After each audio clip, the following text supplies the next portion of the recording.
Sometimes life has a way of turning desperate moments into extraordinary revelations. On a cold Thursday evening outside Thornfield Market, Leander Corvain, a struggling single father with barely enough to survive, made a choice that would change everything.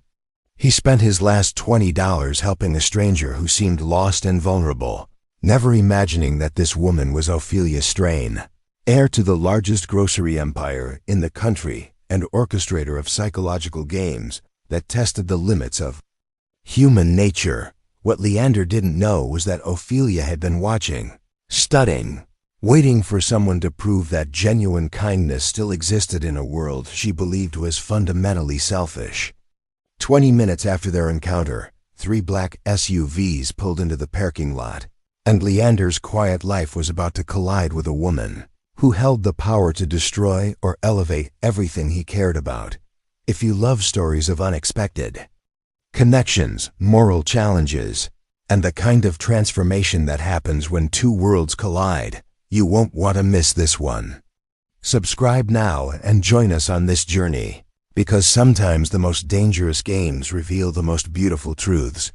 Now let's dive into A Single Dad Spends Final $20 on Stranger. She's the ruthless grocery heiress playing deadly games. Before we jump back in, tell us where you're tuning in from. And if this story touches you, make sure you're subscribed, because tomorrow I've saved something extra special for you. Leander Corvain adjusted his worn flannel shirt for the 3rd time.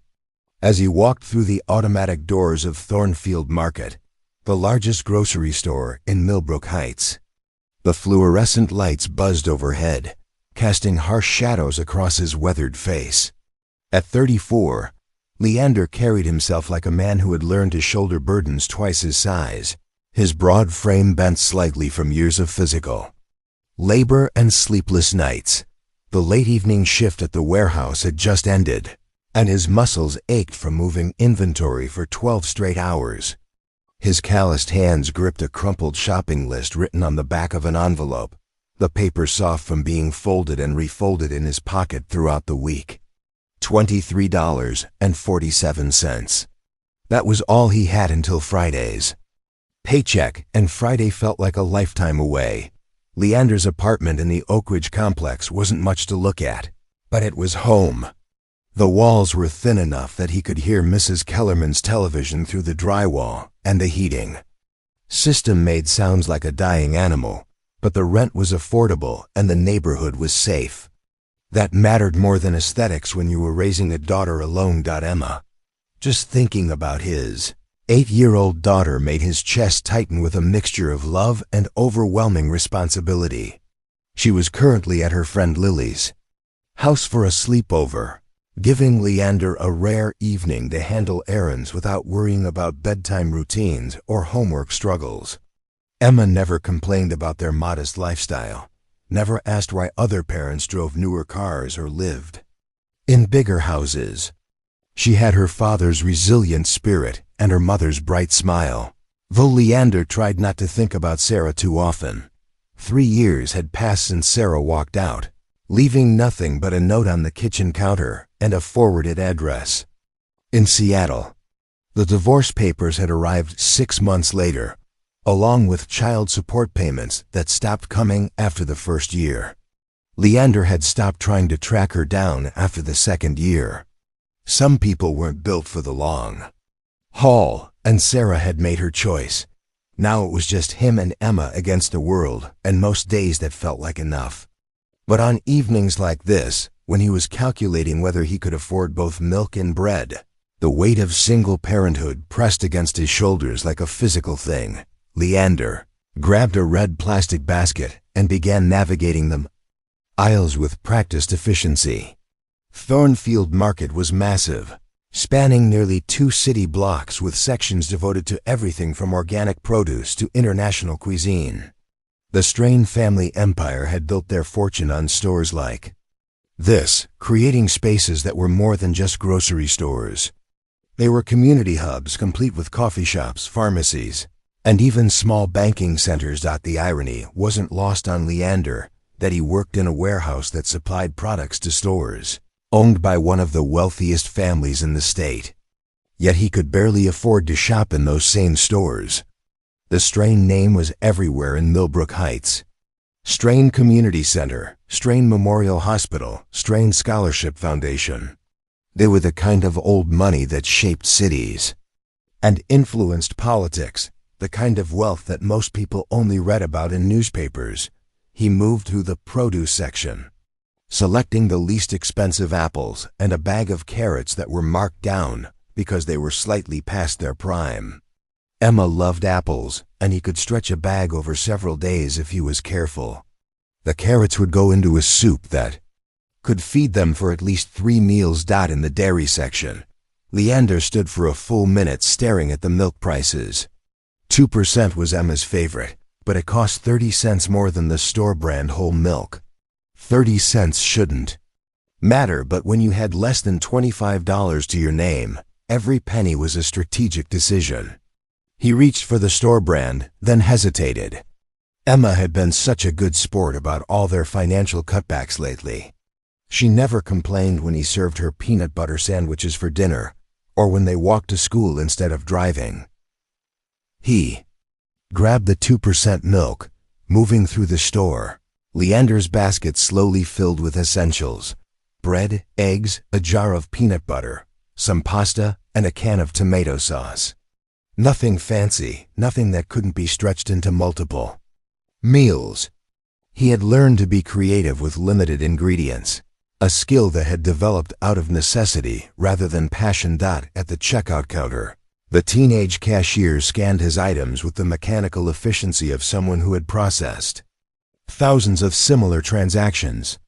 The register display climbed steadily: $8.47, $12.19, $18.93. Leander watched the numbers with growing anxiety, mentally calculating and recalculating. $22.16, the cashier announced. Leander's stomach dropped. He had miscalculated somewhere. He reached into his wallet, counting the bills twice before accepting the reality of the situation. $23.47 minus $22.16 left him with $1.31. Barely enough for bus fare to work tomorrow. The cashier waited with practiced patience while Leander considered his options. He could ask her to remove something, but what? The milk Emma needed for her cereal? The bread for her school lunch sandwiches? The eggs that represented protein for at least 4 meals? Behind him, he could feel the weight of other customers waiting in line. A well-dressed woman with a cart full of organic produce and premium brands. A middle-aged man checking his phone while his cart overflowed with items that probably cost more than Leander's weekly grocery budget. The familiar shame of financial struggle crept up his neck, hot and uncomfortable. Leander was reaching for the milk, preparing to ask the cashier to remove it, when he noticed her. An elderly woman in the next checkout line, fumbling through her purse with increasing desperation. She was probably in her 70s, with silver hair pulled back in a neat bun and clothes that suggested she had once been quite elegant, though they now showed signs of wear. "I'm so sorry," she was saying to her cashier, her voice shaking with embarrassment. "I thought I had my wallet, but I think I left it in my other purse at home." The woman's cashier, unlike the patient teenager helping. Leander looked irritated. "Ma'am, I can hold your groceries for 30 minutes, but after that, I'll have to put them back." "But I live 40 minutes away by bus," the woman protested. "And the buses stop running at 10:30. I won't be able to get back tonight." Leander looked at the woman's groceries, basic necessities much like his own, but slightly more. Her total showed $28.53 on the register display. She wasn't buying luxury items or treating herself to expensive indulgences. She was buying survival, just like he was. Something in the woman's expression caught Leander's attention. It wasn't just embarrassment. It was a deep, weary resignation that he recognized. It was the look of someone who had been fighting to stay afloat for so long that moments like this felt like the universe confirming their worst fears about themselves.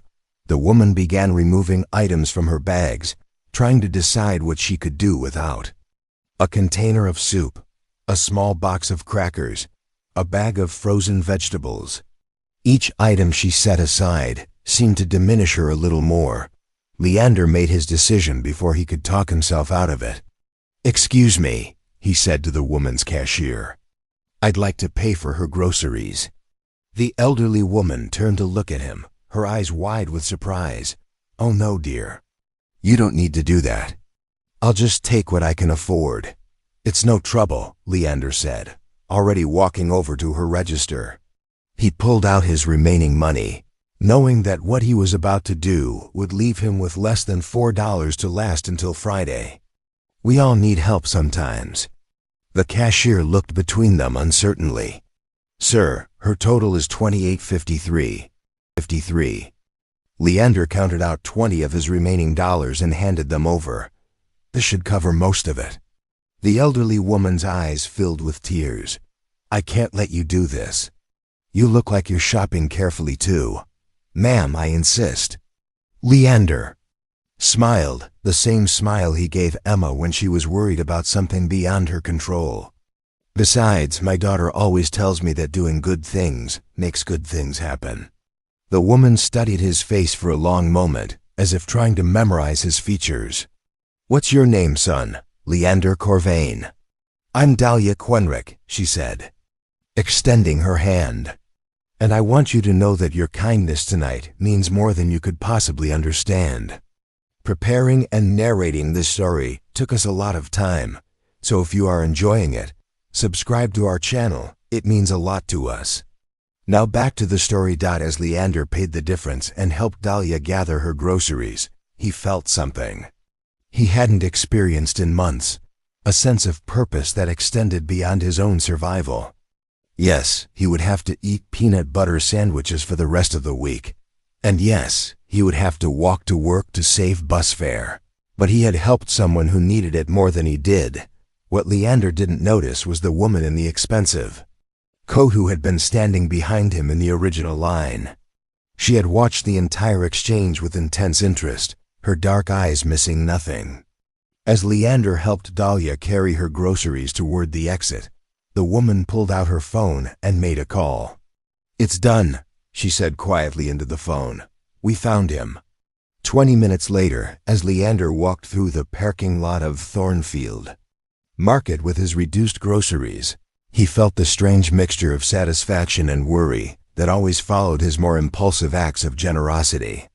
The night air was crisp, carrying the scent of approaching winter and the distant smell of fast food from the restaurant row across the street. Dahlia had thanked him 3 more times before her taxi arrived, pressing his hand between both of hers and promising that his kindness would not be forgotten. There had been something almost mystical about the way she spoke, as if she knew secrets about how the universe operated that others didn't. Leander had dismissed the feeling as his imagination, but it lingered nonetheless. He was almost to the bus stop when he heard the sound of engines behind him. Not the typical evening traffic of commuters heading home, but something more purposeful. The kind of coordinated movement that made you instinctively look over your shoulder. 3 black SUVs with tinted windows pulled into the parking lot in perfect formation, their headlights cutting through the growing darkness. They weren't speeding, but there was something about their synchronized arrival that felt significant. Leander paused near the corner of the building, his grocery bag clutched tighter in his hand. The vehicles came to a stop near the front entrance of the store, engines idling with quiet power. For several moments, nothing happened. Then, as if responding to some invisible signal, all 3 vehicles' doors opened simultaneously. From the center SUV emerged a woman who commanded attention without saying a word. She was tall, probably in her early 30s, with dark hair pulled back in a severe bun that accentuated the sharp angles of her face. Her black wool coat looked like it cost more than Leander made in 3 months, and her stride across the parking lot suggested someone accustomed to having the world arrange itself around her convenience. Behind her came 6 other people, men and women in dark suits who moved with the fluid precision of professional security. They weren't obviously armed, but something in their posture suggested they could handle themselves in any situation. The entire group moved toward the store entrance like a small army with a specific mission. Leander found himself staring, despite his better judgment. There was something about the woman leading the group that was almost magnetic. Not beautiful in the conventional sense, but possessing the kind of presence that suggested she was dangerous in ways that had nothing to do with physical strength. As they reached the entrance, the woman stopped suddenly and turned, scanning the parking lot as if looking for something specific. Her gaze swept across the rows of cars, the scattered shoppers heading to their vehicles, the ordinary evening scene of suburban commerce. Then her eyes found Leander. The moment stretched between them like a held breath. She was too far away for him to read her expression clearly, but he felt the weight of her attention like a physical thing. It was the look of someone conducting an assessment, cataloging details and filing them away for future reference. One of her companions said something in her ear, but she held up a hand without breaking eye contact with Leander. She stood perfectly still for what felt like an eternity, but was probably only 10 seconds. Then, without warning, she smiled. It wasn't a friendly smile or a polite acknowledgement. It was the smile of someone who had just confirmed something important. The woman said something to her team, and 2 of them immediately began walking toward Leander. Their approach was casual but inevitable, like the tide rolling in.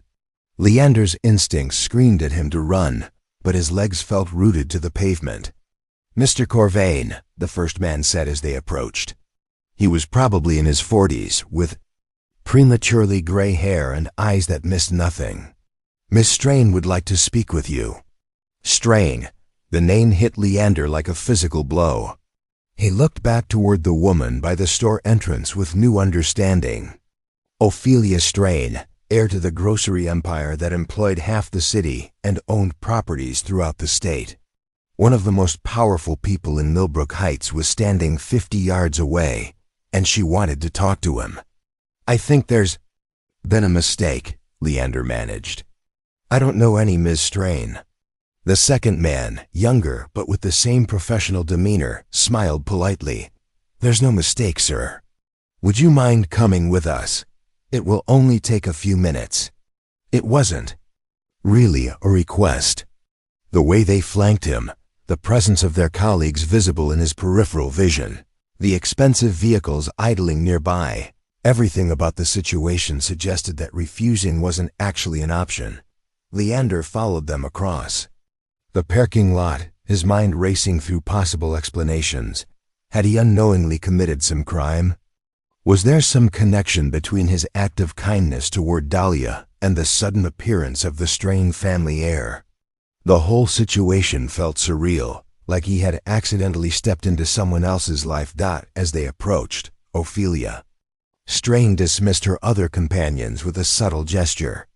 They retreated to a respectful distance, close enough to intervene if needed, but far enough away to provide the illusion of privacy. "Mr. Corvain," she said, extending her hand. Voice was lower than he had expected, with the kind of cultivated accent that suggested expensive education and international travel. "Thank you for agreeing to speak with me." Leander shook her hand cautiously. Her grip was firm and confident, the handshake of someone who controlled million-dollar business deals before breakfast. "I'm not sure I agreed to anything, Miss Strain. Your associates were pretty insistent." She laughed, and the sound was genuinely amused rather than polite. "Direct, I appreciate that. Most people spend so much time trying to figure out what I want to hear that they forget to say what they actually think." "I'm not most people." "No," she agreed, studying his face with the same intensity he had noticed from across the parking lot. "You're definitely not." They stood in silence for a moment, sizing each other up. Leander had the uncomfortable feeling that she was seeing things about him that he hadn't intended to reveal. There was something almost predatory about her attention. but not in a way that suggested physical danger.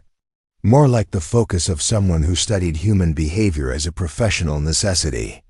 "I watched what you did in there," she said finally, nodding toward the store entrance.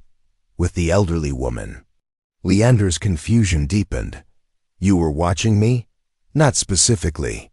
But I was present, and I observed your interaction." She paused, as if choosing her words carefully.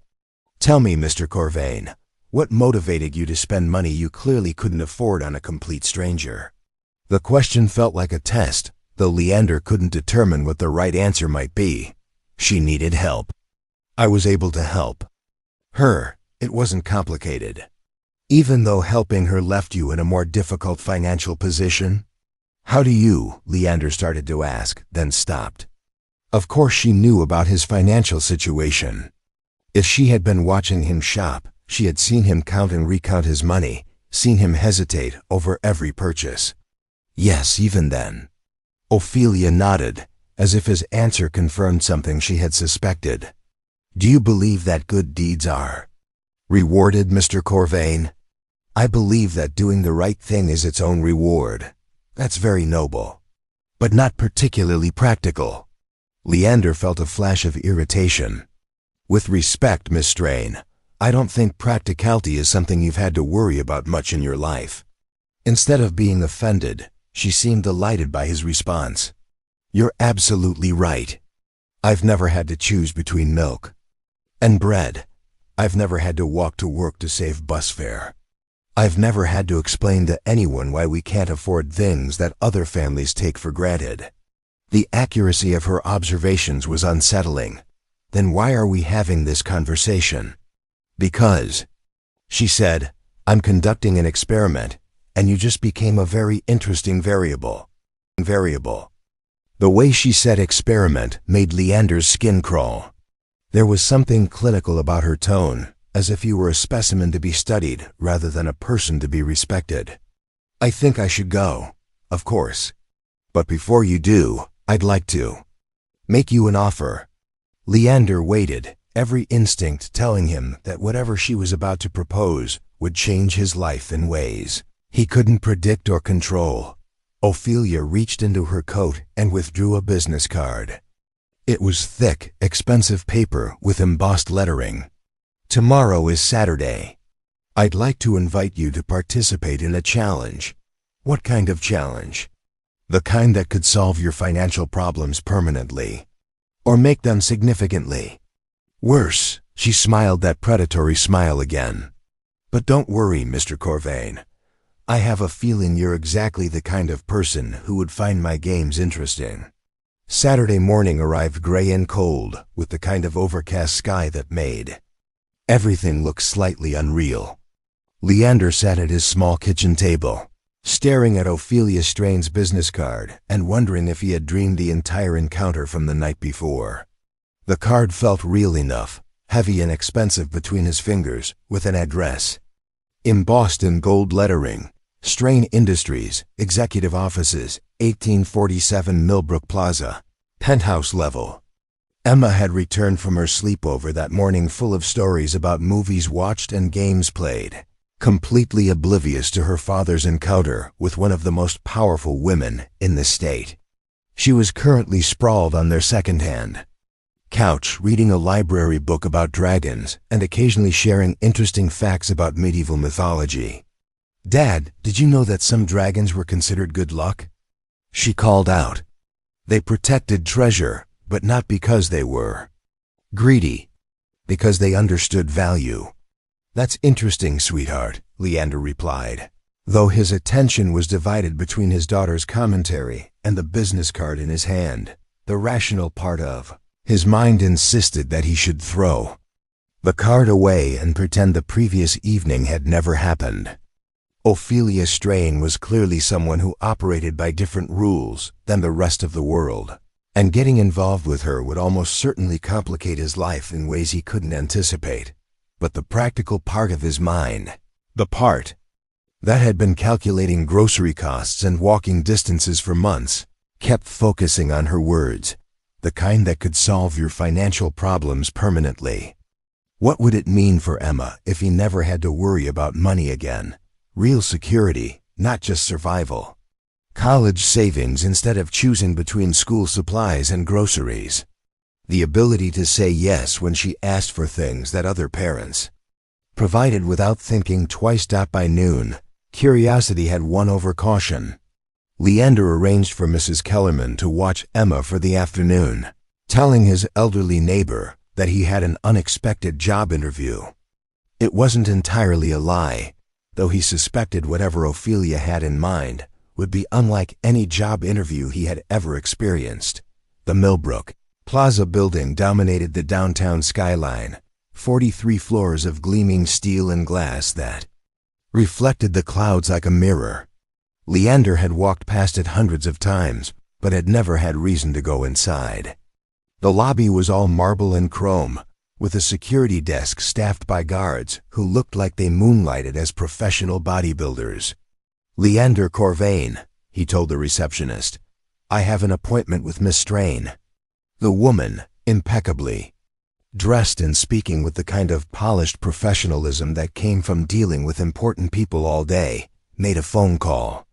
Within minutes, one of Ophelia's associates from the previous evening appeared to escort him upstairs. Elevator ride to the penthouse seemed to take forever. The man beside him, who had introduced himself as Mr. Kellaway, made polite conversation about the weather and the city's recent economic development, but Leander could tell he was being studied. Every response was noted, every reaction catalogued. Penthouse level was unlike anything Leander had ever seen. Floor-to-ceiling windows provided a panoramic view of the city, while the interior design suggested both wealth and power in its clean lines and expensive materials. Everything was perfectly arranged, from the modern art on the walls to the fresh flowers that probably cost more than Leander's weekly salary. Ophelia was waiting for him in what appeared to be a private conference room. She had traded her dramatic black coat for a tailored gray suit that was somehow even more intimidating. She stood with her back to the door, looking out over the city as if it were a chessboard and she were contemplating her next move. "Mr. Corvain," she said without turning. "Around. Thank you for coming. I wasn't entirely certain you would." "I'm curious," Leander admitted. "Though I'm starting to think curiosity might not be the smartest emotion to follow where you're concerned." She turned then, and her smile suggested he was correct. "Curiosity is exactly what I was hoping for. Please sit." The conference table was polished to a mirror finish and surrounded by chairs that probably cost more than Leander's monthly rent. He chose a seat across from where Ophelia positioned herself, maintaining what felt like a safe distance even though he suspected safety was an illusion in this room. "Before we begin," she said, "I want to make sure you understand what you're agreeing to participate in. What I'm about to propose isn't a traditional business opportunity. It's a psychological and ethical challenge designed to test certain assumptions about human nature." "What kind of assumptions?" "Whether people are fundamentally good or fundamentally selfish. Whether altruism truly exists or whether every act of kindness is ultimately motivated by self-interest. Whether someone like you," she gestured toward him, "can maintain their moral principles when the stakes become high enough." Leander felt a chill that had nothing to do with the building's air conditioning. "And how exactly do you plan to test those assumptions?" Ophelia opened a leather portfolio that had been sitting on the table and withdrew a single sheet of paper. She slid it across the polished surface toward him. "By offering you a series of choices." The document appeared to be some sort of contract, though unlike any contract Leander had ever seen. Instead of legal language and technical specifications, it outlined what appeared to be a game. A complex, multi-stage challenge that would test his decision-making under increasing pressure. "Stage 1, Leander read aloud. "The participant will be presented with 5 scenarios in which they must choose between personal benefit and the welfare of others. Each choice will have immediate consequences that affect both the participant's position in the game and the well-being of other individuals. He looked up at Ophelia, who was watching him with the focused attention of a scientist observing a lab experiment. Other individuals? People whose lives will be genuinely impacted by your choices. This isn't a theoretical exercise, Mr. Corvain. The consequences are real. Leander continued reading. The contract outlined additional stages that became progressively more complex, with higher stakes and more difficult decisions. The final stage was described only as the ultimate choice, with no details provided about what that might involve. And if I complete all the stages? $1 million, Ophelia said simply. Tax-free, immediately available, no strings attached beyond the successful completion of the challenge. The number hit Leander like a physical blow. $1 million would solve every problem he had ever had. Emma's education, their housing situation, the constant stress of living paycheck to paycheck, all of it could disappear with his signature on this piece of paper. And if I refuse to continue at any point? You walk away with whatever compensation has been earned up to that point. Stage 1 completion provides $50,000. Stage 2 adds another $100,000. Stage 3, she paused. The amounts increase significantly with each level. Leander set the contract down, his hands trembling slightly. Why me? You could have chosen anyone for this experiment. Why select someone who can't afford to say no? For the first time since he had met her, Ophelia's mask slipped slightly. Something almost like vulnerability flashed across her face before being quickly suppressed. Because, Mr. Corvain, I need to know if true goodness exists when it's tested against real temptation. Most people who would participate in something like this are already morally compromised. They're motivated by greed or power or some other selfish desire. But you think I'm different? I think you spent money you couldn't afford to help a stranger you'd never met. I think you made that choice without any expectation of reward or recognition. I think, she paused, choosing her words carefully, I think you might be the kind of person who proves me wrong about human nature. The admission hung in the air between them. Leander realized that this wasn't just an experiment for Ophelia. It was something more personal. Something that mattered to her in a way that went beyond scientific curiosity or entertainment. What happens if I prove you right instead? What if I turn out to be just as selfish as everyone else? Ophelia's smile returned, but this time it seemed sad rather than predatory. Then I'll have confirmation of what I've suspected for most of my adult life. That genuine altruism is a myth, and that every person has a price at which their principles become negotiable. Leander studied her face, trying to understand the woman behind the wealth and power. There was pain there, carefully hidden but unmistakably real.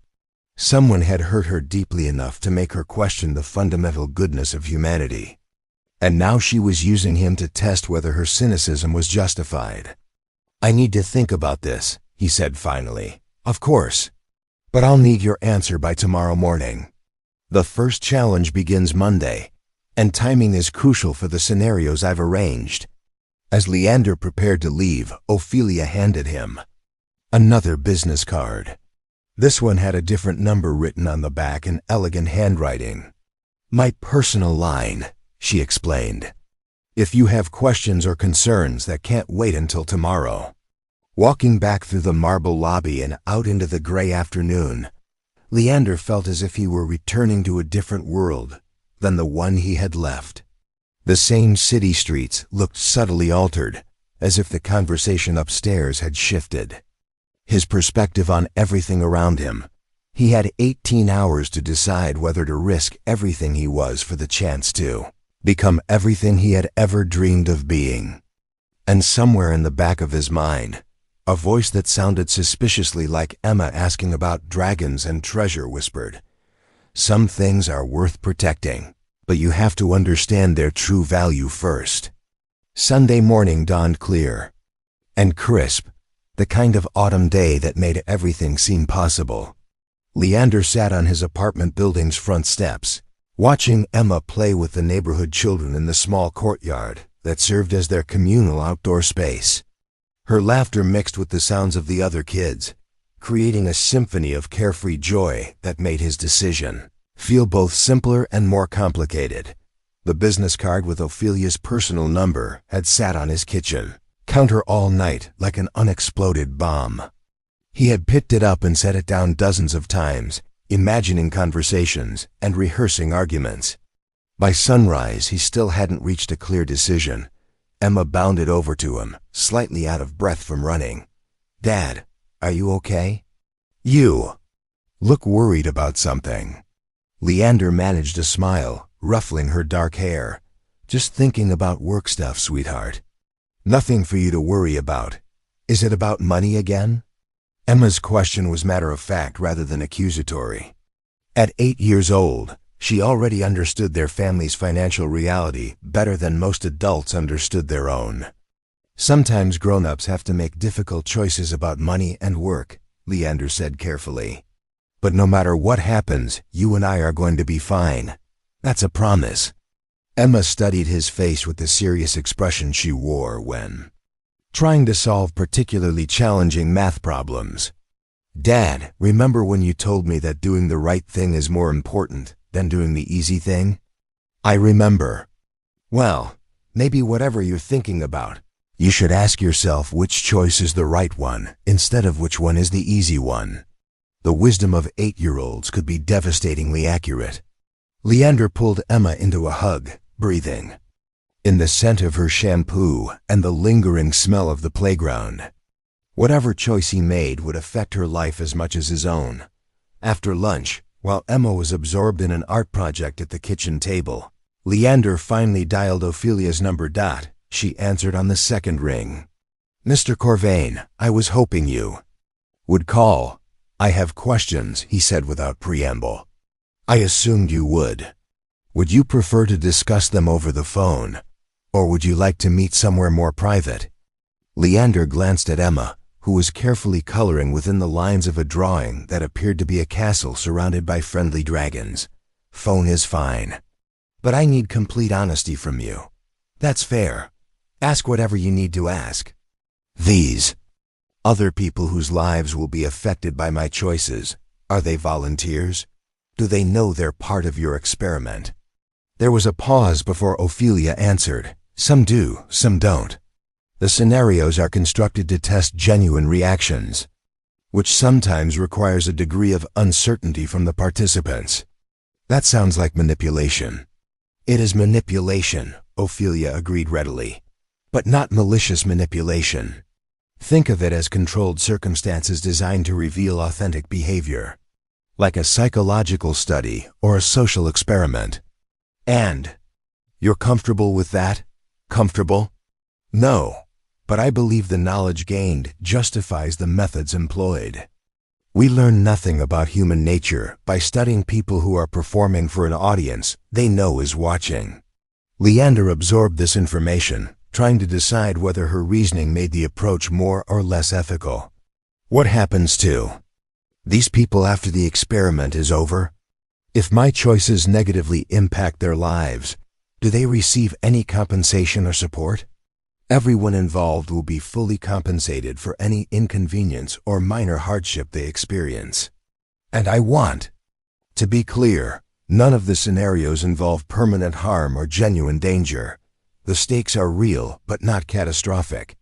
Define minor hardship: missing a job interview due to transportation issues, having to find alternative housing for a few days, experiencing social embarrassment or temporary financial inconvenience. Nothing that can't be resolved with appropriate resources afterward." Leander found himself pacing the length of his small living room, the phone pressed against his ear. "And what about me? What if participating in this experiment changes me in ways I don't anticipate or like?" This time the pause was longer. When Ophelia spoke again, her voice carried a note of something that might have been regret. "That's a risk I can't eliminate, Mr. Corvain. Self-knowledge often comes with a price. You might discover things about yourself that challenge your self-perception." Or I might discover that I'm not the person I thought I was. Yes, she said simply. That's possible. They talked for another 20 minutes, with Ophelia answering his questions with a directness that was both reassuring and unsettling.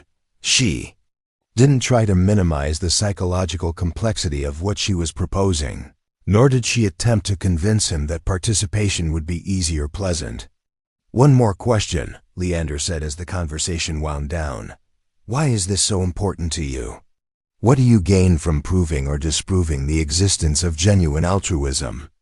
Ophelia was quiet for so long that Leander wondered if the call had been disconnected.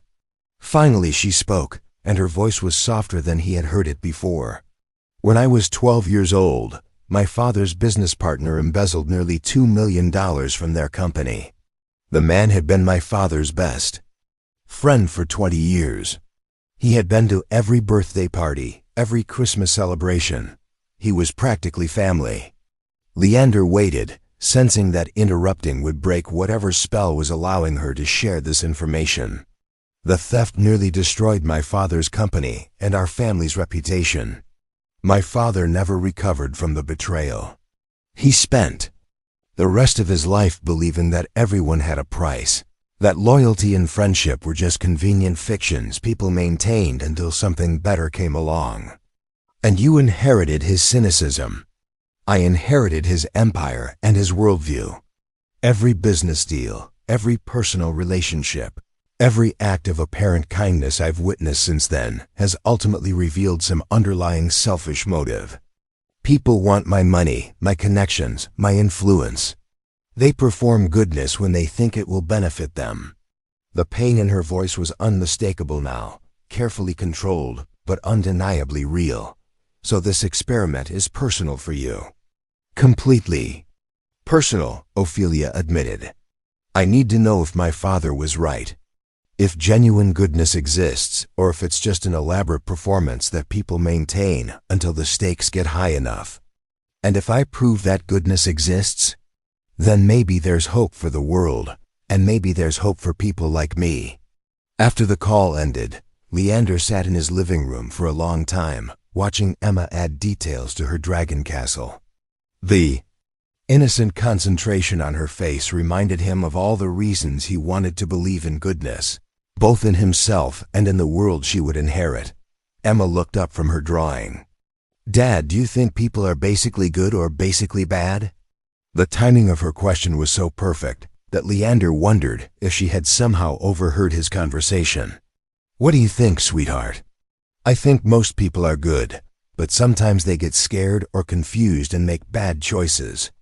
Like when someone is mean to you at school, it's usually because they're worried about something else. That's very wise. Emma nodded seriously. But I also think that when you have the chance to help someone, you should do it. Even if it's hard. Especially if it's hard. That evening, after Emma had gone to bed, Leander called Ophelia's number one more time. I'll do it, he said when she answered. I'll participate in your experiment. Thank you, she said, and he could hear genuine gratitude in her voice. I'll have a car pick you up tomorrow morning at 8 o'clock. The first scenario will take place at the Westfield Community Center. Ophelia, Leander said, using her first name for the first time. I want you to know that I'm not doing this for the money. I'm doing it because I think you need to see that goodness exists, and because Emma deserves to grow up in a world where that's true. There was silence on the other end of the line, and for a moment, Leander thought she might have hung up. Then, he heard something that sounded like a quietly drawn breath. Get some sleep, Leander, she said softly. Tomorrow we begin finding out who we really are.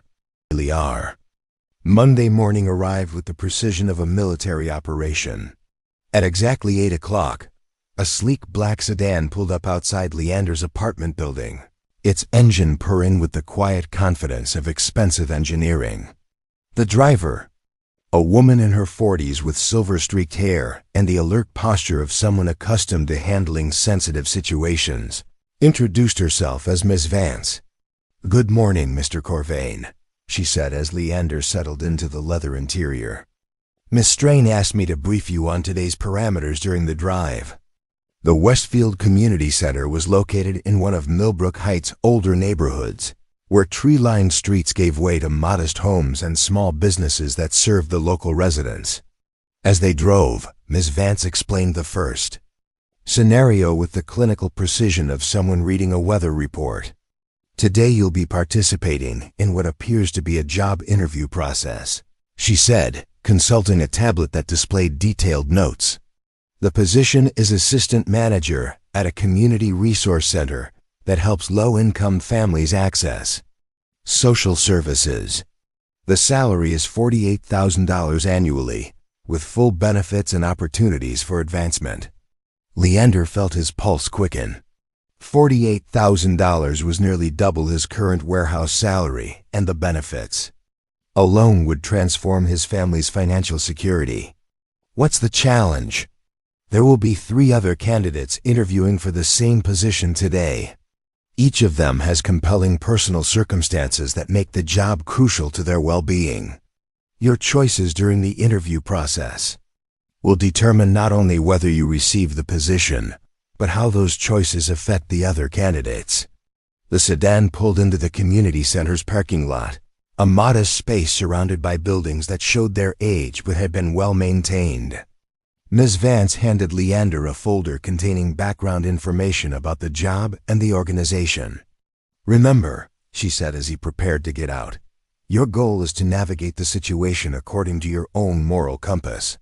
There are no right or wrong answers in an objective sense, only choices that reveal character. The community centers. Interior was warm and welcoming, with bulletin boards covered in information about local services and children's artwork decorating the walls. The receptionist, a cheerful woman who appeared to be in her 50s, directed Leander to a small waiting area where 3 other people sat in various stages of nervous anticipation. The first was a woman about Leander's age, professionally dressed, but with an undercurrent of desperation in her posture. She introduced herself as Carol Mendez and explained that she had been unemployed for 8 months after being laid off from her previous job as a social services coordinator. My unemployment benefits run out next month, Carol confided during their brief conversation. I have 2 teenagers at home, and if I don't find something soon, we're going to lose our apartment. The second candidate was an older man named Robert Chun, who spoke with the careful dignity of someone who had worked hard all his life, but found himself struggling against circumstances beyond his control. His wife was battling cancer, and the medical bills had forced them into bankruptcy despite having insurance. I've been working temp jobs to make ends meet, Robert explained, but we need the stability and health benefits that a permanent position would provide. My wife's treatment is working, but we can't afford to interrupt it. The third candidate was perhaps the most heartbreaking. Amelia Torres was barely 22, a recent college graduate who was supporting her disabled mother and younger brother while trying to pay off her student loans. She had been living in her car for the past month, shower at the local gym, and keeping her situation secret from her family to avoid worrying them. This job would mean everything to me, Amelia said quietly. Not just the money, but the chance to actually help other people who are going through what my family has been through. As Leander listened to their stories, he felt the weight of Ophelia's experiment settling over him like a heavy blanket. Each of these people deserved the position, and each of them needed it for reasons that were completely valid and deeply personal. But only one of them could be chosen. The interview process began with individual meetings with the hiring committee, which consisted of 3 people, the center's director, a board member, and what Leander assumed was one of Ophelia's associates. Though the woman gave no indication of her true role, the questions were standard for the most part, focusing on experience, qualifications, and motivation for working in social services. Leander answered honestly, drawing on his own experiences with financial struggle and single parenthood to demonstrate his understanding of the challenges faced by the people the center served. Mr. Corvain, the director said near the end of his Interview: what would you say sets you apart from the other candidates? It was a typical interview question, but in this context, it felt loaded with moral implications. Leander could promote himself aggressively, potentially diminishing the other candidate's chances. Or he could be modest, risking his own opportunity, but maintaining his integrity. I think all of the candidates bring valuable experience and genuine motivation to this position, Leander said carefully. What I can offer is a personal understanding of what it means to navigate difficult circumstances while trying to maintain dignity and hope. I've been where many of your clients are, and I remember what it felt like to need help and not know where to find it. The committee members nodded, making notes that would presumably factor into their decision-making process.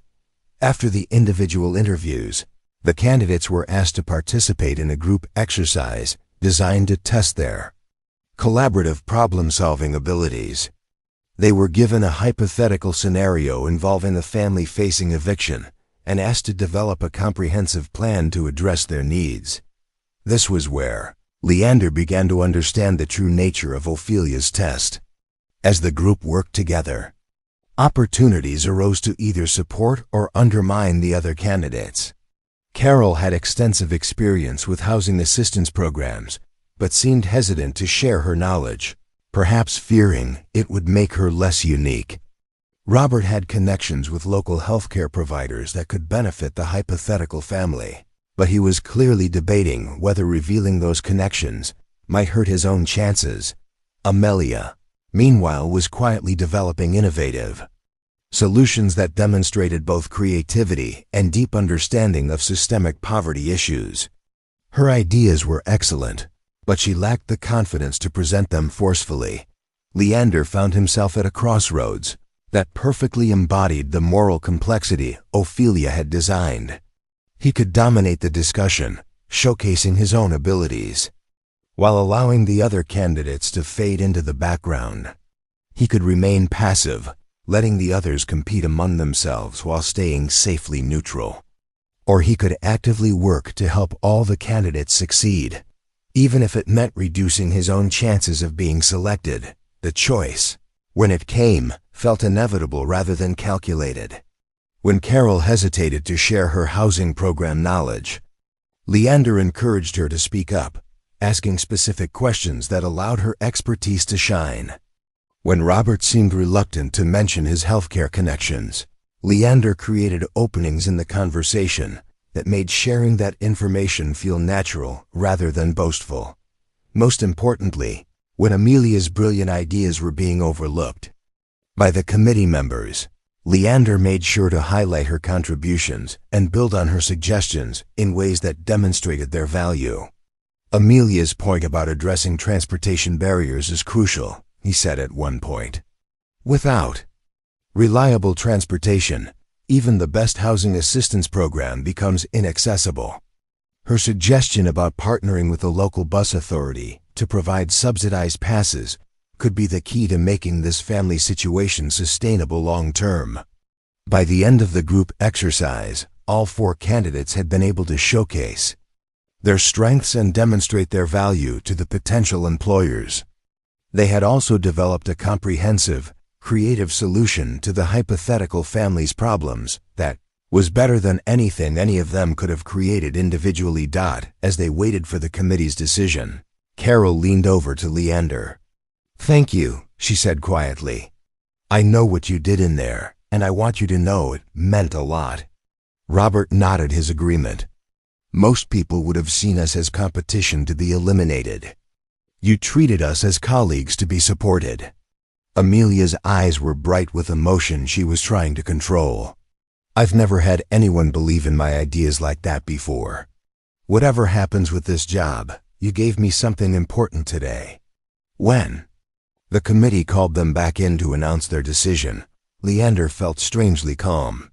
He had made his choice about who he wanted to be in this situation, and he was prepared to live with the consequences. "This was one of the most impressive group interviews we've ever conducted," the director said. "All 4 candidates demonstrated exceptional qualifications and genuine commitment to our mission. Unfortunately, We only have one position available. She paused, and Leander could feel the tension radiating from his fellow candidates. However, she continued, based on today's interviews and the collaborative spirit you all demonstrated, we've decided to reach out to partner organizations about creating additional positions. We believe strongly that all 4 of you belong in this field. The committee offered the original position to Carol, whose experience most closely matched their immediate needs. But they also announced that Robert would be connected with a healthcare advocacy organization that had been looking for someone with his background. Amelia would be recommended for a grant-funded position with a nonprofit focused on student assistance programs, and Leander would be considered for a newly created outreach coordinator role that would begin in 6 weeks. As they left the community center, the 4 candidates exchanged contact information and promised to stay in touch. The competitive atmosphere that could have dominated the day had been transformed into something that felt like the beginning of a professional network and possibly genuine friendships. Ms. Vance was waiting by the sedan, her expression giving nothing away. As they drove back toward the city center, she handed Leander an envelope. "Congratulations on completing stage 1, she said. "Miss Strain asked me to give you this." The envelope contained a check for $50,000 and a note, written in Ophelia's elegant handwriting. "Thank you for showing me that it's possible to win without ensuring that others lose. Tomorrow we increase the stakes." Os Leander stared at the check, feeling a mixture of elation and trepidation. $50,000 would solve so many immediate problems, but he knew that accepting it meant committing to continue the experiment. And based on Ophelia's note, stage 2 would be significantly more challenging than what he had just experienced. As the sedan pulled up to his apartment building, Leander made a decision that surprised even him. Instead of getting out immediately, he turned to Ms. Vance. "I want to make sure those job offers for the other candidates are real," he said. "If they're just part of the experiment, if those people aren't actually going to get the positions they were promised, then I'm not interested in continuing." Ms. Vance smiled, the first genuinely warm expression he had seen from her. "Mr. Corvain, Ms. Strain anticipated you might ask about that. I'm authorized to tell you that all the positions mentioned today are legitimate opportunities. The organizations involved are genuine partners, and the offers will be honored regardless of how the rest of the experiment proceeds." "Good," Leander said, getting out of the car. "Then we'll see what stage 2 has in store." That evening, as he helped Emma with her homework and listened to her chatter about her day at school, Leander reflected on what he had learned about himself in just one day. The money in his wallet felt good, but not as good as the knowledge that he had helped 3 people find opportunities they deserved. But as he looked at Ophelia's note again, he couldn't shake the feeling that she had been testing him as much as studying him. And tomorrow, when the stakes increased, he would discover whether his principles could withstand greater pressure than a job interview had provided. 3 days had passed since Leander's first test at the Westfield Community Center, and the $50,000 check sat in his bank account like a promise of possibilities he had never dared imagine. Emma had noticed his improved mood, commenting that he seemed less worried lately, though she couldn't know that her father was carrying the weight of secrets that grew heavier with each passing hour. The call came Tuesday evening while Leander was reviewing job applications for his new outreach coordinator position. The community center had fast-tracked his hiring process, and he would start the following Monday. The irony wasn't lost on him that participating in Ophelia's experiment had led to legitimate opportunities that would improve his life regardless of how the remaining stages unfolded. "Mr. Corvain," Ophelia's voice carried a different quality over the phone, less controlled than their previous conversations. "I hope I'm not calling at an inconvenient time." "Emma's at her friend's house working on a school project," Leander replied. "What can I do for you?" "I'd like to meet with you before we proceed to stage 2. there are some things about the nature of these experiments that I should explain in person. Things that might change your decision to continue. They arranged to meet at Riverside Park, a sprawling green space in the heart of Millbrook. Heights that offered both privacy and the kind of neutral territory that seemed appropriate for whatever revelations Ophelia intended to share. Leander arrived first, choosing a bench near the duck pond where families often brought their children to feed the waterfowl. Ophelia appeared 15 minutes later, walking alone across the grass with none of her usual entourage. She wore jeans and a simple sweater, an outfit that made her look younger and somehow more vulnerable than the power suits he had grown accustomed to seeing. Without the armor of expensive clothing and professional settings, she seemed more like a person struggling with complex emotions than a billionaire conducting social experiments. "Thank you for agreeing to meet me here," she said, settling onto the bench beside him. "I realize this whole arrangement has been unconventional from the beginning." "That's one way to put it," Leander agreed. "Though I have to admit, the first test was more meaningful than I expected. Helping those people find legitimate opportunities felt good in a way that had nothing to do with the money." Ophelia nodded, staring out over the pond where a small family of ducks paddled in lazy circles. "That's what I was hoping to hear. And it's also what makes the next stages more complicated than I initially explained." "Complicated how?" She took a deep breath, as if preparing to share something that had been weighing on her for a long time. "The experiments aren't just about testing human nature in general, Leander. They're specifically designed to explore the psychological dynamics that destroyed my father's faith in humanity. You mentioned his business partner's betrayal. That was the catalyst, but not the whole story." Ophelia's voice grew quieter. "After Harold Masterson stole that money and disappeared, my father became obsessed with understanding how he had been deceived so completely. He spent years developing psychological profiles and behavioral tests, trying to identify the warning signs he had missed." Leander felt a chill that had nothing to do with the evening air. "Your father created these experiments?" "The framework. Yes. He called them trust indices, scenarios, designed to measure the point at which a person's moral principles would bend under pressure. He believed that everyone had a breaking point where their true nature would be revealed. And you've been continuing his work?" Ophelia's laugh was bitter. "I've been trapped by his work. For the past 15 years, I've watched every person in my life eventually prove his theories correct. Friends who stayed close only as long as the financial benefits outweighed the social costs. Romantic partners who saw dollar signs instead of the person I actually am. Business associates who maintained loyalty until better opportunities presented themselves." The pain in her voice was raw and immediate, making Leander understand that her cynicism wasn't an intellectual position, but a survival mechanism built from repeated emotional wounds. "So when you saw me help Dahlia," he said slowly, "you weren't just observing a random act of kindness. You were seeing someone who might finally prove your father wrong." "Exactly. But here's what I didn't tell you before. The later stages of these experiments are designed to break down the psychological defenses that allow people to maintain their moral positions under stress. They're not just tests, Leander. They're deliberate attempts to corrupt the participants." Leander turned to face her directly. "What are you saying?" "I'm saying that my father didn't just want to identify good people. He wanted to prove that goodness itself was an illusion, a convenient self-deception that crumbles when the stakes become high enough." The final stages of his experiments were specifically designed to transform altruistic individuals into selfish ones.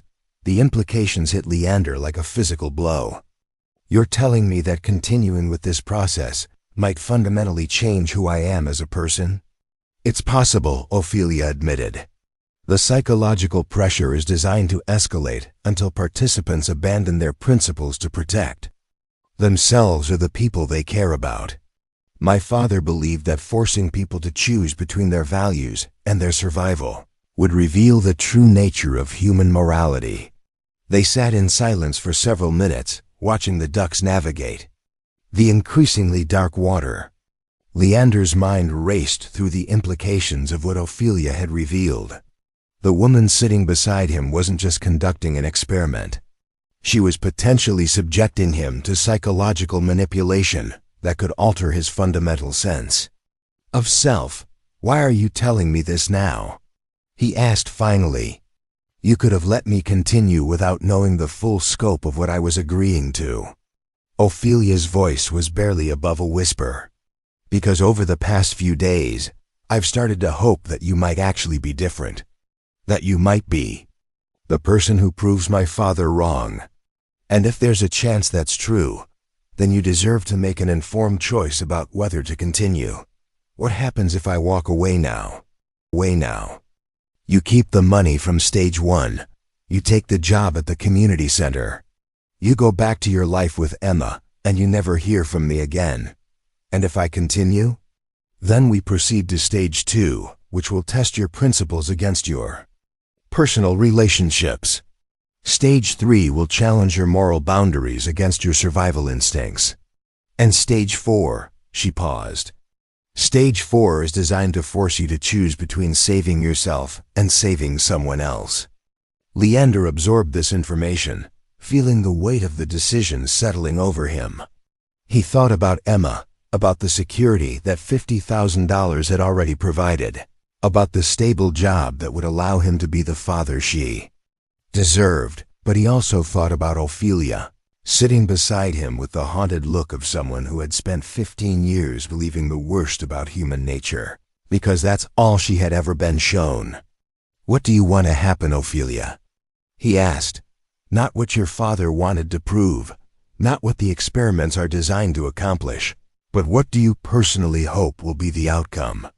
She was quiet for so long that he thought she might not answer.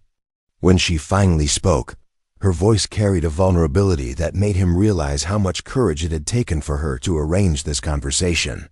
"I want to be wrong about people," she whispered. "I want to believe that goodness exists, that loyalty isn't just a transaction, that someone can care about another person without expecting something in return. I want to believe that my father's cynicism was a response to trauma, not an accurate assessment of human nature. And you think I might be able to prove that? I think you're the first person I've met who might be genuinely good enough to withstand what these experiments are designed to do. But I also think that asking you to risk your psychological well-being to heal my emotional wounds would be the most selfish thing I've ever done." Leander stood up from the bench, pacing to the edge of the pond where the water reflected the first stars appearing in the darkening sky. Every rational part of his mind insisted that he should walk away, take his winnings, and focus on building a stable life for Emma. But the deeper part of his consciousness, the part that had compelled him to help a stranger with his last $20, recognized something more important at stake than his personal comfort. "If I continue," he said, turning back to face Ophelia, "and if these experiments succeed in corrupting me, what happens to Emma? What happens to the person she's counting on to raise her with good values?" "That's the question that's been keeping me awake at night," Ophelia admitted. "Because if my father's theories are correct, then continuing this process could turn you into someone she wouldn't recognize. But if your father's theories are wrong, then you'll emerge from this process with proof that genuine goodness can survive any test. And maybe that proof will be worth something to other people who've lost faith in humanity." Leander walked back to the bench, studying Ophelia's face in the dim light. She was offering him a choice that would define not just his own future, but potentially her ability to trust in human decency ever again. "I need one guarantee," he said finally. "Name it. If at any point I feel like these experiments are changing me in ways that would make me a worse father to Emma, I walk away immediately. No consequences, no penalties, no arguments. Agreed. And I want regular check-ins with you, not your associates. I want to know how you're handling this process emotionally, because if we're doing this to heal your faith in humanity, then your well-being matters as much as mine. Something that might have been hope flickered across Ophelia's expression. You're willing to continue? I'm willing to try to prove that your father was wrong, Leander said. Not for the money, not for the challenge, but because everyone deserves to believe that goodness exists in the world, including you. As they parted ways that evening, Ophelia handed him a new contract outlining Stage 2. The stakes would indeed be higher, the pressure more intense, and the potential for psychological damage more real. But for the first time since their partnership began, Leander felt like they were truly working toward the same goal, proving that human nature was fundamentally good, even when tested by circumstances. Designed to reveal its darkest aspects. Stage 2 commenced on a Thursday morning that felt charged with anticipation and dread in equal measure. Leander had spent the previous evening with Emma, helping her with a science project about ecosystems, while trying not to think about the psychological challenges he would face in less than 12 hours. The location this time was the Grandview Medical Center, a sprawling complex that served the greater Millbrook Heights area. Ms. Vance met Leander in the main lobby, her expression more serious than during their previous encounters. Today's scenario is significantly more complex than Stage 1, she explained as they walked through corridors that smelled of disinfectant and carried the quiet urgency common to all hospitals. You'll be placed in a situation where your moral choices will directly impact people you care about, not just strangers you're meeting for the first time. They arrived at a private conference room where Ophelia waited, dressed in her characteristic professional attire, but with an underlying tension that suggested she was as nervous about this stage as Leander was. "Good morning," she said, gesturing for him to take a seat at the polished conference table. "Before we begin, I want to confirm that you've read and understood the parameters for today's test." Leander had indeed read the contract, though understanding it was another matter entirely. The scenario involved a medical emergency simulation where he would be given information about treatment options for multiple patients, each requiring different resources and presenting different moral complexities. "The patients are actors," Ophelia explained, "but the medical information is real, provided by actual physicians who specialize in the relevant conditions. Your decisions will determine not only which simulated patients receive treatment, but how those decisions affect your personal relationships and future opportunities." "What do you mean by personal relationships?" Instead of answering directly, Ophelia pressed a button on the conference room's intercom system. "Please send them in." The door opened, and Leander's breath caught in his throat. Emma walked in, followed by Carol Mendez from the community center interview, and behind them, to his complete shock, was his ex-wife Sarah. Emma ran to him immediately, throwing her arms around his waist with the unreserved affection of an 8-year-old who hadn't seen her father in what felt like forever, though it had only been since breakfast. "Dad," Ms. Strain said, "you were doing important work here, and that I could come see where you work now." Leander looked over Emma's head at Ophelia, his expression a mixture of confusion and growing anger. "What is this?" "The stakes I mentioned," Ophelia replied calmly. "Today's decisions will affect not just anonymous participants, but people who matter to you personally." Sarah stepped forward, and Leander was struck by how little she had changed in the 3 years since she had walked out of their lives. Still beautiful in the sharp, ambitious way that had first attracted him, but carrying herself with the brittle confidence of someone who had never quite found what they were looking for. "Hello, Leander," she said, her voice carefully neutral. "I know this is unexpected, but Ms. Strain explained that your participation in this program could provide opportunities for Emma's education that we never could have imagined." "What kind of opportunities?" Leander asked, though he was beginning to understand the psychological trap that was being constructed around him. Carol spoke up from her position near the door. "Miss Strain has established an educational foundation that provides full scholarships to the most promising students in the city. Emma would be guaranteed a spot in the best private schools, with college tuition covered regardless of our financial circumstances. But, Ophelia added with the precision of a surgeon making a careful incision, the Foundation's resources are limited. Today's test will determine not only whether Emma receives this opportunity, but which other, equally deserving students will be excluded to make room for her.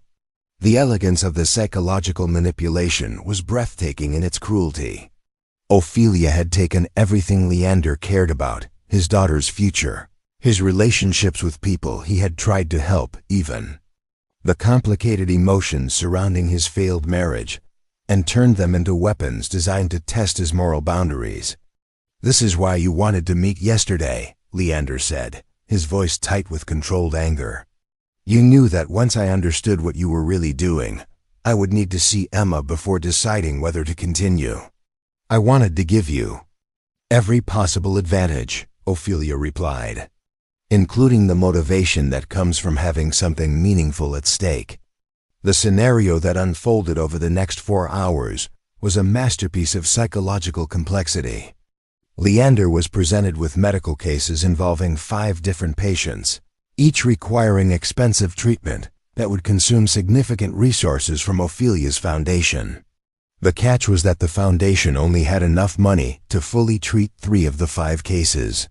The patients were a brilliant teenager from the inner city who needed surgery to prevent permanent disability, an elderly man whose experimental treatment could add years to his life, a young mother whose cancer treatment would allow her to see her children grow up, a military veteran whose PTSD therapy could restore his ability to function in society, and a promising artist whose treatment would preserve her vision and allow her to continue creating work that inspired others.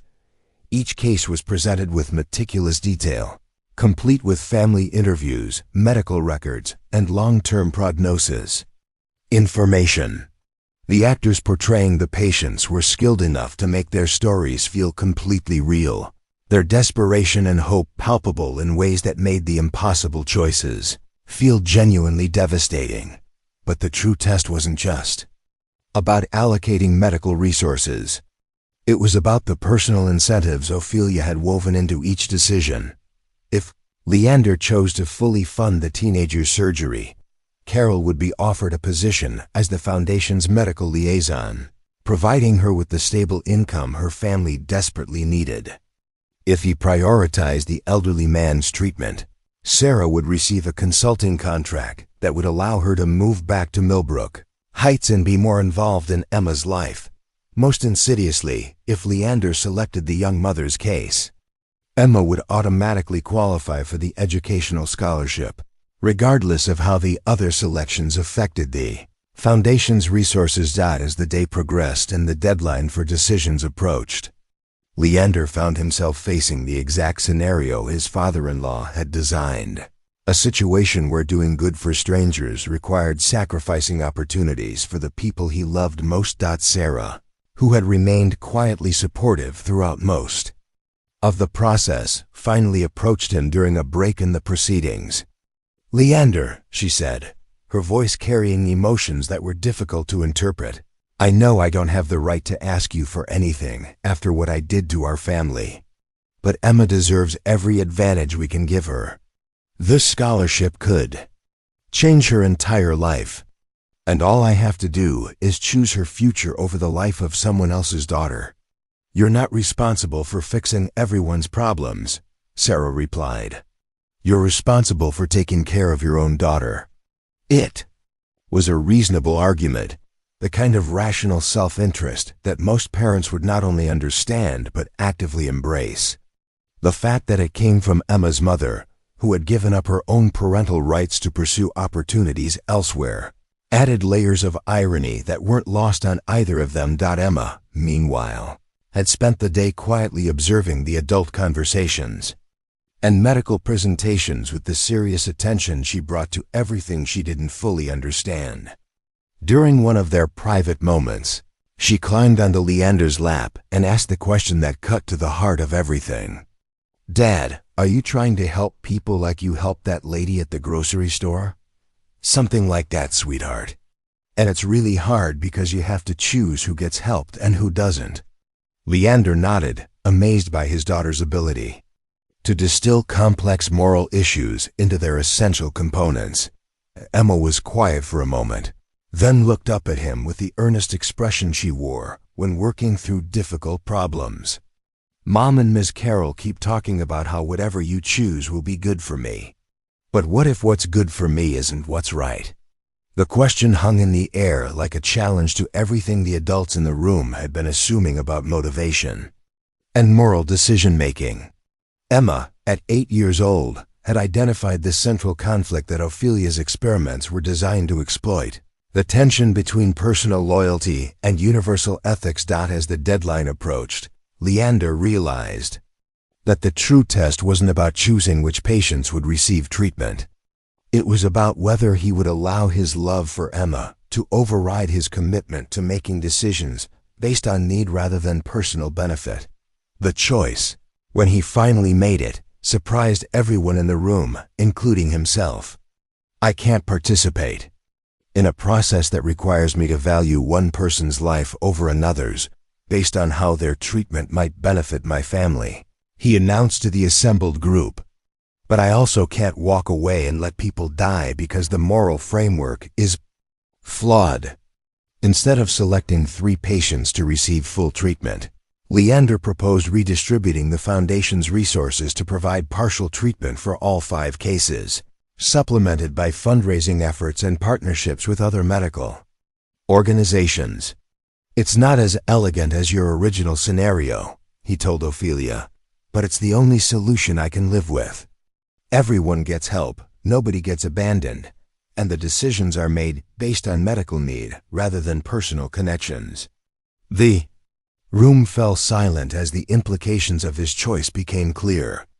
By refusing to play by the rules of the experiment, Leander had invalidated the psychological test while simultaneously demonstrating exactly the kind of moral reasoning Ophelia had been searching for. Sarah was the first to speak.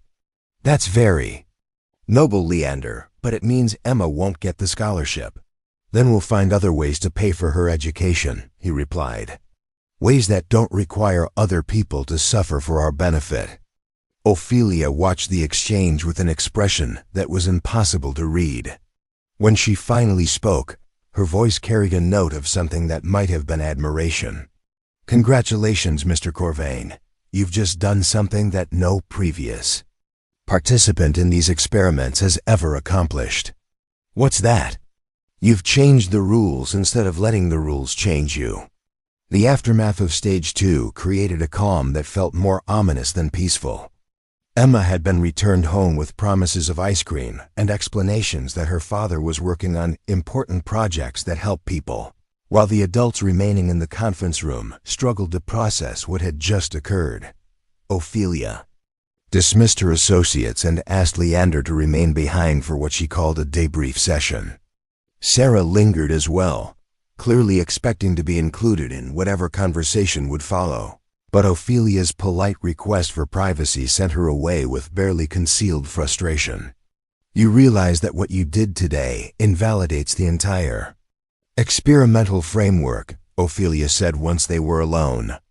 My father's scenarios were specifically designed to force impossible choices. By refusing to choose, you've essentially broken the system. Good, Leander replied without hesitation. Your father's system was designed to prove that people are fundamentally selfish. Maybe it needed to be broken. Ophelia walked to the conference room's large window, looking out over the medical complex where real patients were receiving treatment, based on genuine medical need rather than psychological manipulation. The problem is that Stage 3 was built on the assumption that you would have been psychologically compromised by Stage 2, that you would have made choices that challenged your self-perception and made you more susceptible to moral flexibility. What happens now? Now we enter uncharted territory. She turned back to face him, her expression troubled. I could end the experiments here, declare the process complete, and pay you the remainder of the promised compensation. You've already proven more than I expected about the nature of human goodness. But my father's theories were never really about individual tests of character. They were about sustained pressure over time, about whether principles could survive escalating. Challenges designed to wear down psychological resistance. Leander felt a chill of premonition. You're saying the worst is yet to come. I'm saying that stage 3 was designed to break participants who had already been compromised by the previous stages.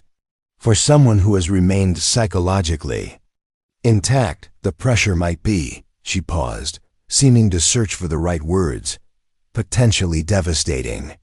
Before Leander could respond, Ophelia's phone rang. She glanced at the display, frowned, and answered with a brisk strain. The conversation that followed was conducted in the kind of coded language that suggested crisis management and damage control. Leander could only hear one side of the exchange, but Ophelia's increasingly tense responses painted a picture of some kind of serious complication. When did this happen? Pause. How much do they know? Longer pause. No, don't do anything until I get there. And make sure the legal team is on standby. She ended the call and turned to Leander with an expression that managed to be both apologetic and determined. I'm afraid we have a problem. What kind of problem? The kind that threatens to expose everything we've been doing and potentially destroy both our lives in the process. Over the next 20 minutes, Ophelia explained that someone had been documenting the experiments from the beginning, collecting evidence of the psychological manipulation, and preparing to release the information to local media. The potential scandal threatened not only Ophelia's reputation and business empire, but could result in criminal charges related to fraud, emotional manipulation, and possibly endangering the welfare of Emma during her involvement in stage 2. Who's behind it? Leander asked, though he suspected he already knew the answer. Someone with access to inside information about the experiments and a personal motivation for wanting to see them exposed. Ophelia's expression was grim. Someone who was present during today's test and had the opportunity to document everything that happened. The implications hit Leander like a physical blow. Sarah, your ex-wife has been in contact with investigative journalists since Monday. She's been recording conversations, photographing documents, and building a case that portrays me as a manipulative billionaire who exploits vulnerable people for her own psychological gratification. Leander sank into one of the conference room chairs, his mind racing through the consequences of what Ophelia was describing. If Sarah's allegations became public, the scandal would destroy any chance of the community work he had planned to pursue. More importantly, it would paint him as someone who had risked his daughter's emotional well-being for financial gain. What does she want? Money, initially. She approached my legal team 3 days ago with an offer to keep the story quiet in exchange for a substantial payment. When we refused to negotiate, she apparently decided to proceed with full exposure. And Emma? Ophelia's expression softened slightly. Your daughter will likely be portrayed as an innocent victim of your poor judgment and my psychological manipulation. The story Sarah is telling paints you as a desperate single father who was tricked into compromising his values for money. The cruelest irony wasn't lost on Leander. In attempting to prove that genuine goodness existed, he had created a situation where his actions could be interpreted as fundamentally selfish. The experiments designed to test his moral character had provided his ex-wife with the ammunition to destroy his reputation and potentially gain custody of Emma. There's more, Ophelia continued. Sarah has also documented your financial situation in detail, including the fact that you spent your last money helping a stranger. She's arguing that the experiment specifically targeted you because of your vulnerability, that I deliberately chose someone who couldn't afford to refuse participation. Which is true, Ophelia agreed. But the interpretation matters more than the facts. She's presenting it as evidence of exploitation rather than as evidence of your character. They sat in silence for several minutes, each processing the magnitude of the crisis they faced. Everything they had worked toward, the proof that human nature was fundamentally good, the evidence that moral principles could survive even the most challenging tests, was about to be reframed as a story of manipulation and victimization. "What are our options?" Leander asked finally. "Limited and unpleasant," Ophelia replied. "We can attempt to discredit Sarah's allegations, which would require exposing details about your marriage and divorce that you probably prefer to keep private. We can try to reach a settlement that keeps the story out of the media, which essentially validates her claims while protecting both of us from public scrutiny. Or we can let the story break and deal with the consequences. What happens to Emma in each scenario? That depends largely on how the family court system interprets the situation. Sarah is arguing that your participation in psychological experiments demonstrates poor judgment and potentially unstable behavior. She could use this as grounds for requesting a custody modification. The words hit Leander like a physical assault. The possibility of losing Emma felt infinitely worse than any financial or reputational damage he might suffer. His daughter was the reason he had participated in the experiments in the first place, to prove that goodness existed in the world she would inherit. The possibility that those same actions might result in losing her was a form of cosmic injustice. That made him question everything he had believed about moral cause and effect. "I need to talk to Emma," he said, standing abruptly.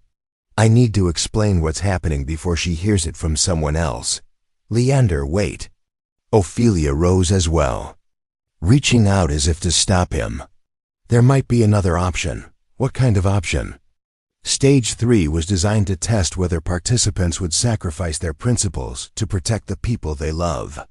The scenario involved threatening harm to family members unless the participant agreed to compromise their moral positions. Leander stared at her, understanding beginning to dawn. "You're suggesting we proceed with the final experiment?" "I'm suggesting that we turn the current crisis into the ultimate test of your character. Sarah has created a situation where you'll be forced to choose between your reputation, your financial security, and potentially your relationship with your daughter. How you handle that choice will reveal more about your moral character than any artificial scenario I could have designed." The proposal was both brilliant and terrifying. Instead of trying to manage the crisis Sarah had created, they would embrace it as the culmination of everything the experiments had been designed to test. Leander would face real consequences for real choices, with genuine stakes that couldn't be mitigated by contract clauses or safety protocols. "And if I choose to protect Emma and my reputation by discrediting Sarah or paying her off, then you'll have proven that everyone has a price, including you. That when the stakes become high enough, principles become negotiable.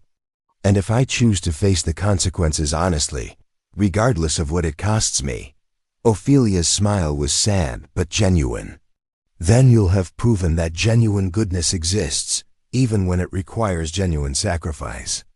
And maybe that proof will be worth something to the world, even if it costs you everything."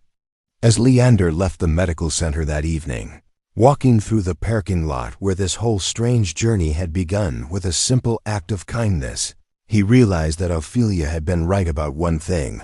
The experiments had revealed who he really was. The question now was whether who he really was would be strong enough to survive what was coming next. The next morning brought a phone call that Leander had been dreading. Sarah's lawyer outlined the terms of what amounted to emotional blackmail, withdraw from any further association with Ophelia Strain's experiments, publicly acknowledge that his judgment had been compromised by financial desperation, and agree to increased custody arrangements, or face a media storm that would destroy his reputation and potentially his relationship with Emma.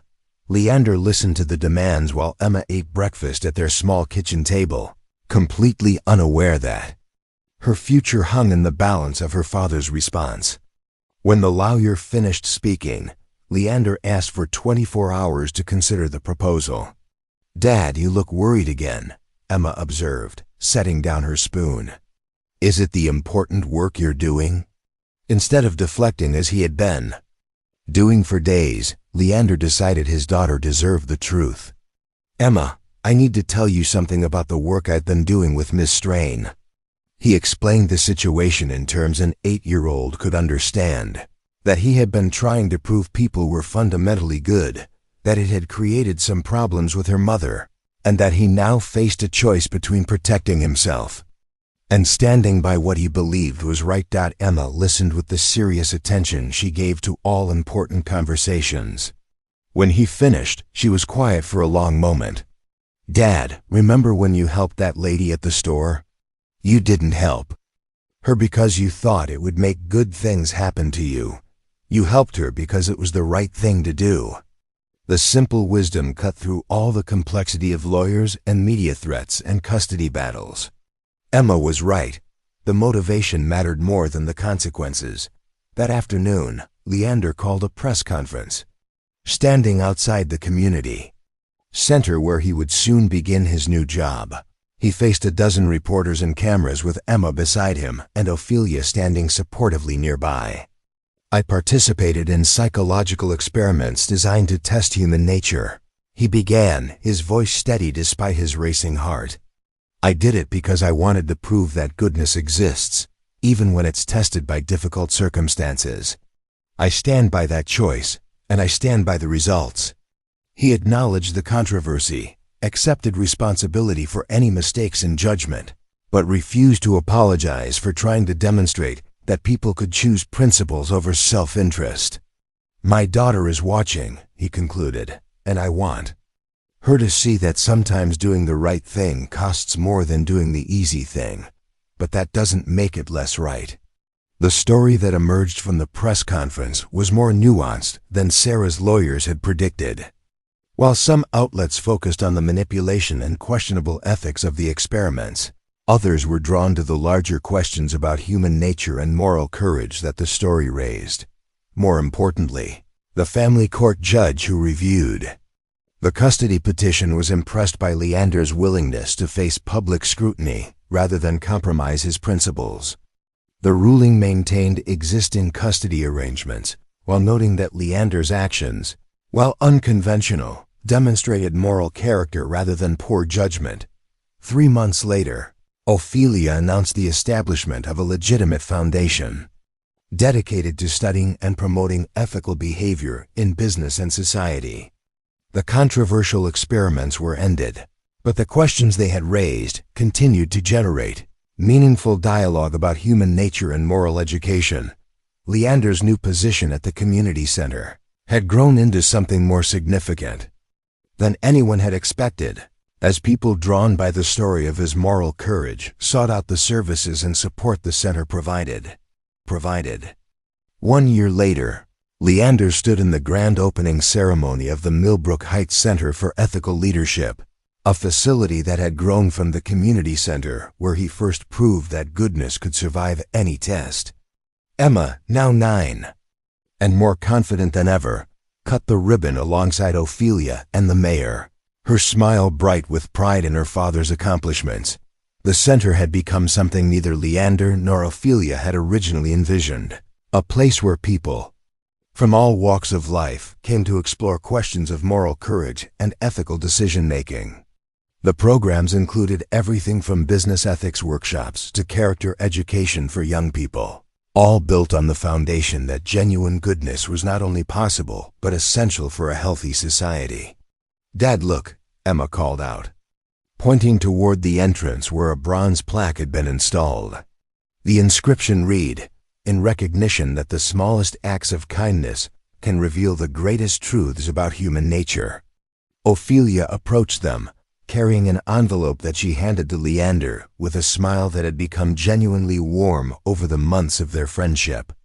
"The final accounting from the foundation board," she explained. "The money you earned from the experiments, plus matching funds, plus donations inspired by your story." The check was for an amount that would secure Emma's education and their future, but more importantly, it represented validation that choosing principles over self-interest had ultimately provided everything they truly needed. As the ceremony concluded and people began touring the new facility, Leander noticed an elderly woman sitting alone on a bench near the entrance. She looked lost and uncertain, clutching her purse tightly in a gesture he remembered from another time and place. Without hesitation, he approached her. "Good afternoon, ma'am. Are you here for the opening ceremony?" The woman looked up with grateful relief. "I was hoping to learn about the programs here, but I'm not sure I can afford them." "Don't worry about that," Leander said, offering his arm to help her stand. "Let me show you around. Everything we do here is based on the principle that everyone deserves help when they need it." As he guided the woman toward the information desk, he caught Ophelia's eye across the room. She was watching with the expression of someone who had finally found the proof she had been seeking her entire adult life, that kindness was real, that goodness could survive any test, and that small acts of moral courage could indeed change the world. Emma skipped over to join them, naturally falling into step beside the elderly woman and beginning to chatter about all the wonderful things the center offered. Watching his daughter embody the values he had fought so hard to preserve, Leander realized that the greatest victory wasn't the money or the recognition, or even the proof that human nature was fundamentally good. The greatest victory was knowing that Emma would grow up in a world where she had seen firsthand that doing the right thing, even when it was difficult, always led to something beautiful. The ripple effects of that first $20 act of kindness continued to spread, touching lives in ways that would never be fully measured, but would always be deeply felt. Up next, you've got 2 more standout stories right on your screen. If this one hit the mark, you won't want to pass these up. Just click and check them out. And don't forget to subscribe and turn on the notification bell so you don't miss any upload. From us,